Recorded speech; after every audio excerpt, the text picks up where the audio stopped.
We begin with the latest on Jamaica's move to secure just under $7 billion in international funding as recovery efforts continue after Hurricane Melissa. The funding from 5 global partners will assist with reconstruction over the next 3 years while supporting the country's immediate recovery needs. Speaking in Parliament on Tuesday, Prime Minister Dr. Andrew Holness gave further details of the package. Akeem Arit has the details.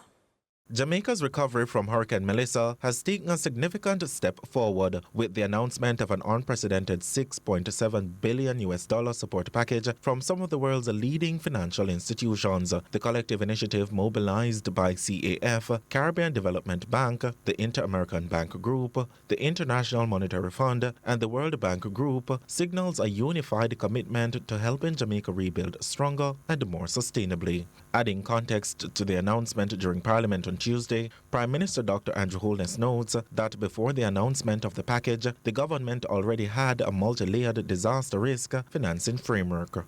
This framework enabled rapid early response and the immediate mobilization of liquidity to meet the most urgent needs following Hurricane Melissa within days. Jamaica activated several instruments across our risk financing architecture. The framework triggered an initial inflow of $662 million, including contributions from the Caribbean Catastrophe Risk Insurance Facility, the World Bank's Catastrophe Bond, and the IDB's contingent financing mechanism. But with damages now estimated at $8.8 billion, the road to recovery will require deeper, long-term investments. Dr. Holness says it is with this consideration the international community notes Jamaica is ready to rebuild. Madam Speaker, the U.S. $6.7 billion financing announced yesterday has 3 main components. U.S. $3.6 billion in sovereign debt financing. This is for the government to execute the National Recovery and Reconstruction Program over the next 3 years and includes up to $1 billion each from the World Bank, IDB, and CAF.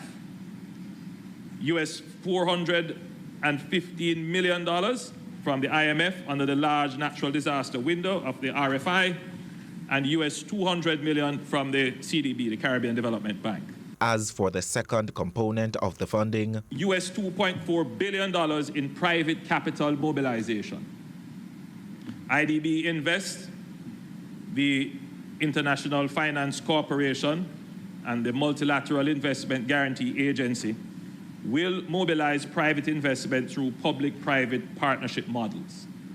Madam Speaker, it is important to note that mobilizing private capital will be critical not only to scale up recovery efforts, but also to preserve fiscal space. The third component will be grants and technical assistance, which will see the 5 institutions committing to provide policy advisory services funded by grants that will draw on global experiences and best practices in disaster response.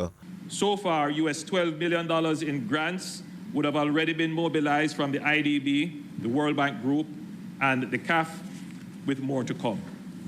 Madam Speaker, these 3 components, in addition to the US $662 million that was already available, is what makes up the overall financing package of $6.7 billion.